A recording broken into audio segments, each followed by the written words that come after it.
एक गुरु के दो शिष्य थे। एक पढ़ाई में बहुत तेज और विद्वान था, जबकि दूसरा शिष्य फिसड्डी।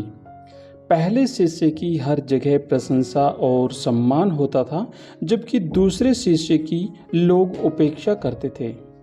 एक दिन रोज में दूसरा शिष्य गुरुजी के पास आकर बोला, गुरुजी, मैं उससे पहले से ही आपके पास विद्या अध्ययन कर रहा हूँ, फिर भी आपने उसे मुझसे अधिक शिक्षा दी। गुरुजी थोड़ी देर मौन रहने के बाद बोले, पहले तुम एक कहानी सुनो। एक यात्री कहीं जा रहा था। रास्ते में उसे प्यास लगी। थोड़ी दूर पर उसे एक कुआं मिला। कुएं पर बाल्टी तो थी, लेकिन रस्सी नहीं थी, इसीलिए वह आगे बढ़ गया। थोड़ी देर के बाद एक दूसरा यात्री उस कुएं के पास आया। कुएं पर रस्सी न देखकर उसने इधर उधर देखा।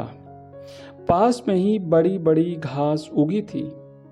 उसने घास उखाड़कर उससे रस्सी बंटना प्रारंभ कर दिया। थोड़ी देर में एक लंबी रस्सी तैयार हो गई, जिसकी सहायता से उस दूसरे यात्री ने कुएं से पानी निकाला और अपनी प्यास बुझा ली। गुरुजी ने उस शिष्य से पूछा, अब तुम मुझे यह बताओ कि प्यास किस यात्री को ज्यादा लगी थी? शिष्य ने तुरंत उत्तर दिया कि दूसरे यात्री को। गुरुजी फिर बोले, प्यास दूसरे यात्री को ज्यादा लगी थी। यह हम इसलिए कह सकते हैं क्योंकि उसने प्यास बुझाने के लिए परिश्रम किया।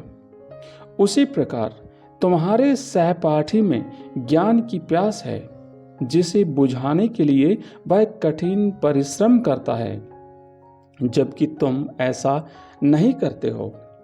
शिष्य को अपने प्रश्न का उत्तर मिल चुका था।